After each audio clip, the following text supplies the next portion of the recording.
Hello everyone, welcome to નીચા education. આજે હું તમને TYBSCના પેપર 301માં યુનિટ 1નું ચેપ્ટર 2 વિશે હું તમને ભણાવીશ. એ તમારું ચેપ્ટર છે ડિફરન્શિયલ ઇક્વેશન્સ. તો ડિફરન્શિયલ ઇક્વેશનમાં આપણે some partial differential equation in physics આપણે આજે જોઈશું. તો પહેલાં તો પાર્શિયલ ડિફરન્શિયલ ઇક્વેશનની વ્યાખ્યા શું છે? તો an equation containing one or more partial derivatives of an unknown function of two or more independent variable is called partial differential equation. Okay, તો આપણે એક એક્ઝામ્પલ લઈશું. z is equals to f of xy. તો એનું partial derivative કરેલું છે first ઓર્ડરમાં, તો del Z upon del X into del Z upon del Y થશે. અને એનું બીજી વાર પાર્શિયલ ડેરિવેશન લીધેલું છે, તો del square Z upon del X square into del square Z into del X del Y into del square Z del Y square. આપણે an equation containing one or partial derivatives એટલે કે આ equation છે એના એક કરતાં વધારે આપણે શું લીધા છે? Partial derivatives of an unknown function of two or more independent variables. એટલે કે અનનોન ફંક્શન છે જે કયા ઇન્ડિપેન્ડન્ટ વેરિયેબલ છે? એક્સ અને વાય. તો એને શું કહેવામાં આવે છે? Partial differential equation. એટલે કે આ જે તમારું ઝેડ થશે એ ડિપેન્ડન્ટ વેરિયેબલ છે અને એક્સ અને વાય એ ઇન્ડિપેન્ડન્ટ વેરિયેબલ થશે. ઓકે, તો આપણે આવી રીતે ડિપેન્ડન્ટ વેરિયેબલનું ઇન્ડિપેન્ડન્ટ વેરિયેબલની સાપેક્ષે વિકલન લીધેલું છે. આપણે પાર્શિયલ ડિફરન્શિયલ ઇક્વેશનની ડેફિનેશન જોઈએ. હવે ફિઝિક્સની અંદર ઘણા બધા આવા પાર્શિયલ ડિફરન્શિયલ ઇક્વેશન્સ છે. એમાં હેલ્મહોલ્ટ્ઝનું સમીકરણ, લાપ્લાસનું સમીકરણ, એવા ઘણા બધા સમીકરણો છે. એની અંદર આપણે આ બધા પાર્શિયલ ડિફરન્શિયલ ઇક્વેશનમાં આપણે પહેલાં ધારો કે એક એક્ઝામ્પલ લઈએ. ધારો કે એક દોરી લીધી છે, દોરીને બંને બાજુએથી સ્થિર બાંધેલી છે.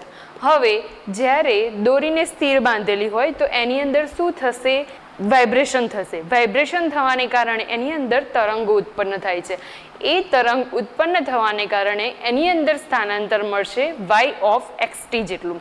ઓકે, તો y ઓફ xt જેટલું તમને સ્થાનાંતર મળે છે અને એમાં x જે બિંદુ હોય છે એ નાનો કંપ વિસ્તારવાળું બિંદુ હોય છે અને t જે છે એ સમય દર્શાવે છે.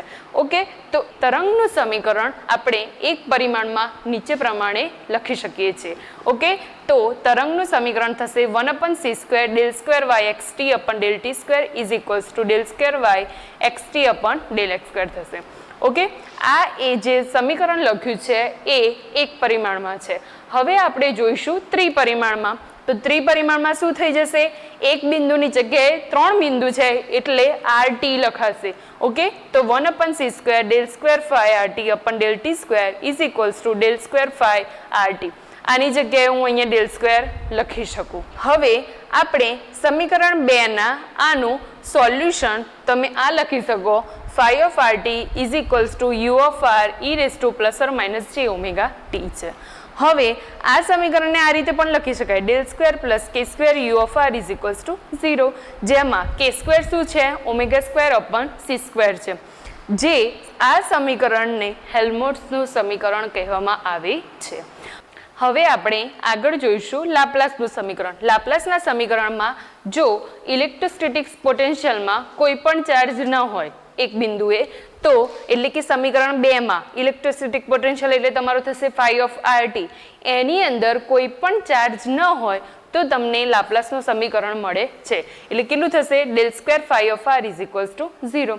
હવે ટેમ્પરેચર હોય, તાપમાન, એના માટે નીચે પ્રમાણેનું એક વિકલિત સમીકરણ મળે છે. ડિફરન્શિએશન લઈએ તો del T RT upon del T is equals to alpha square delta T square RT, જેમાં આલ્ફા સ્ક્વેર શું છે? K અપન SP. Kને કહેવામાં આવે છે કંડક્ટિવિટી વાહકની અને S ને કહેવામાં આવે છે વિશિષ્ટ ઉષ્મા અને ρને કહેવામાં આવે છે વાહકની ઘનતા.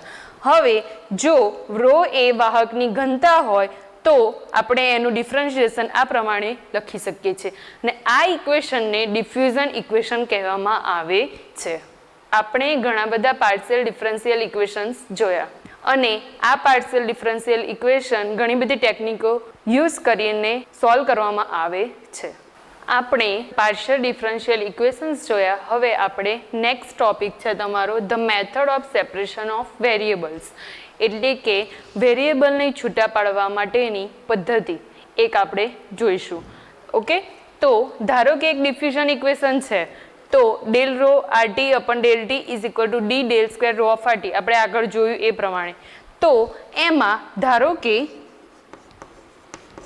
રો ઓફ આરટી બરાબર લઉં છું હું યુ ઓફ આર અને F of T.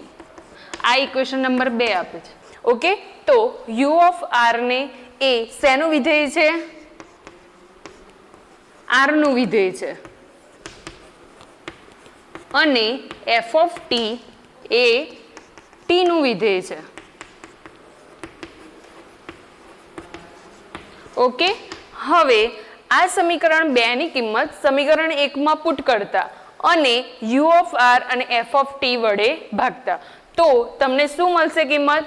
Del rho of R T ની વેલ્યુ શું છે? U of R into F of T છેદમાં del T is equals to અહીંયા શું થશે?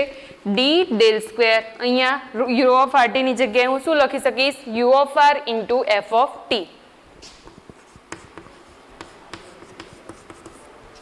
ઓકે, હવે આ જે ડેલ એફ ઓફ ટી વાળી ટર્મ એક બાજુ કરી દઈએ અને યુ ઓફ આર વાળી ટર્મ એક બાજુ કરી દઈએ, તો આની અંદર હું લખી શકું આ 1 એફ ઓફ ટી ને હું આ બાજુ લાવું તો 1 અપન એફ ઓફ ટી અહીંયા થશે del F of T upon del T, અને આ યુ ઓફ આર જે છે એ અહીંયા જશે તો શું લખાશે? D upon U of R into del square you of R. આને આપણે દઈએ છીએ ઇક્વેશન નંબર 3. ઓકે, હવે આપણે જોઈશું ડાબી બાજુના જે ટર્મ છે એ ટી નું વિધેય છે અને જમણી બાજુની જે ટર્મ છે એ આર નું વિધેય છે. હવે આટલી આખી ટર્મ બરાબર આપણે ધારીએ છીએ કે માઇનસ લેમ્બડા સ્ક્વેર, તો હું શું લખી શકું? 1 upon F of T into del F of T upon del T is equals to લખું હું માઇનસ લેમ્બડા સ્ક્વેર. ઓકે, તો શું લખાય? Del F of T upon F of T is equals to minus lambda square into આ શું થઈ જશે? DT. હવે બંને બાજુ સંકલન લેતા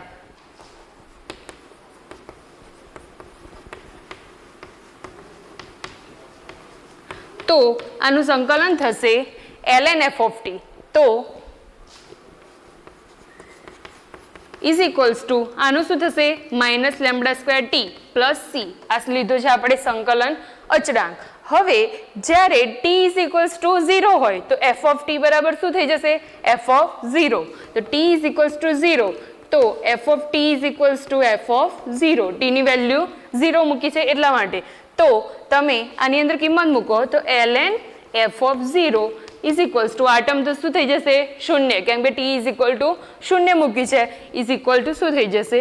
c. એટલે આ શેની વેલ્યુ મળી તમને? c ની વેલ્યુ. તો આ c ની વેલ્યુ આ ઇક્વેશનની અંદર આપણે પુટ કરીએ તો શું થશે?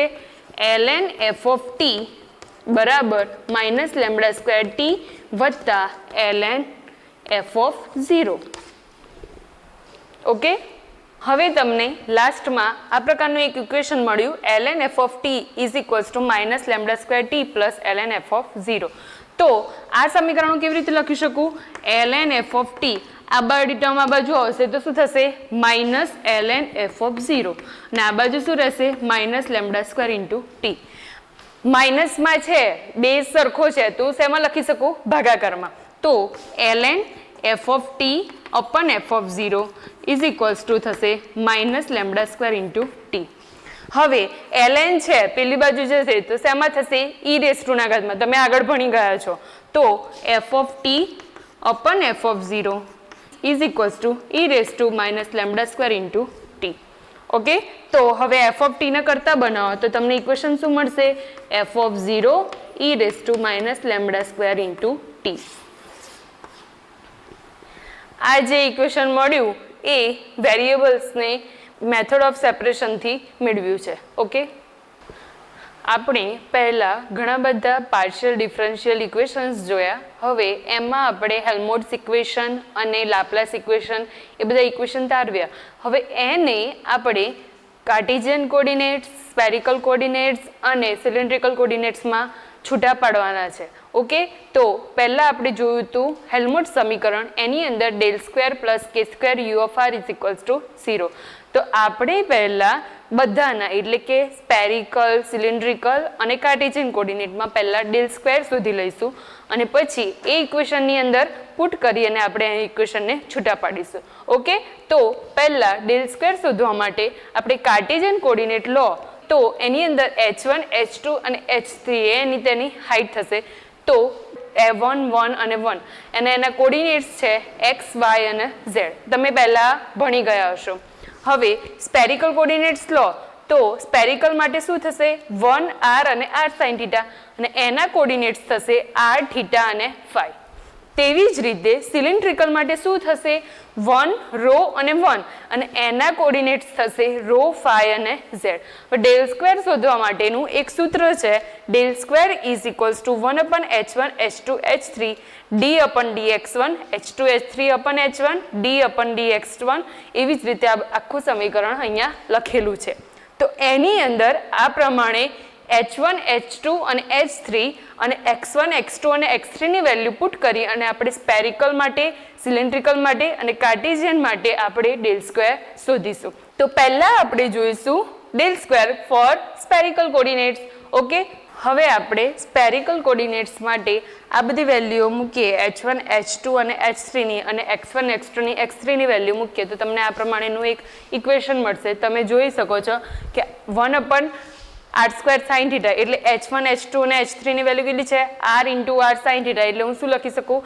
r સ્ક્વેર sin θ અને અહીંયા થશે d અપન d x1. x1 ની જગ્યાએ મેં લીધું છે અહીંયા r, તો d અપન dr અને અહીંયા થશે h2, h3 ની વેલ્યુ છે r square sin θ in upon h1. h1 કેટલા છે? 1, એ પણ લખેલા છે અને પેલી બાજુ જશે d અપન dr.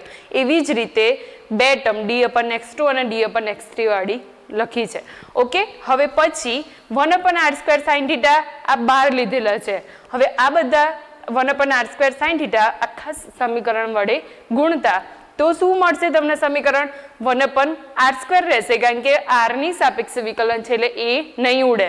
તો અહીંયા થશે 1 upon r square d અપન dr અને sin θ શું થઈ ગયું? કેન્સલ અને into r square d અપન dr વત્તા અહીંયા r શું થઈ જશે? કેન્સલ. તો અંદર શું રહેશે? આ 1 અપન r સ્ક્વેર sin θ તો હતા જ અને d અપન dθ r કેન્સલ એટલે અહીંયા થશે sin θ અપન dθ વત્તા અહીંયા શું થશે?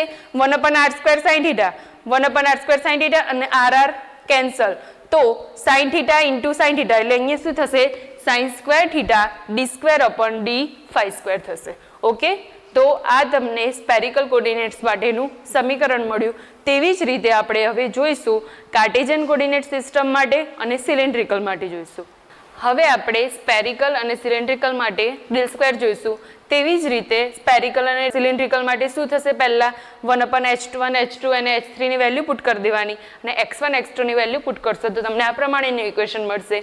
અને 1 અપન રો એ બધામાં કોમન છે તો આની અંદર બધામાં ગુણી લઈએ તો તમને આ પ્રમાણેનું એક ઇક્વેશન મળી જશે. એવી જ રીતે કાર્ટેશિયન કોર્ડિનેટ્સ માટે લો તો પણ del upon del X, del upon del X એવી જ રીતે આખું સમીકરણ મળશે. તો તમને del square is equal to શું મળશે ફાઇનલમાં? Del square upon del X square વત્તા del square upon del Y square વત્તા del square upon del Z square. આવી રીતે આપણે સ્પેરિકલ, સિલિન્ડ્રિકલ અને કાર્ટેશિયન માટે ડેલ સ્ક્વેર શોધ્યા. હવે આપણે આગળ નેક્સ્ટ થિયરીમાં આપણે કાર્ટેશિયન કોર્ડિનેટ્સ માટે હેલ્મહોલ્ટ્ઝનું સમીકરણ, સ્પેરિકલ કોર્ડિનેટ્સ માટે હેલ્મહોલ્ટ્ઝનું સમીકરણ અને સિલિન્ડ્રિકલ માટે હેલ્મહોલ્ટ્ઝનું સમીકરણ મેળવીશું. વિદ્યાર્થી મિત્રો, જો તમને મારો વિડીયો પસંદ આવ્યો હોય તો તમે લાઇક, શેર અને નિર્જા એજ્યુકેશન પર સબસ્ક્રાઇબ કરવાનું ના ભૂલતા. Thank you.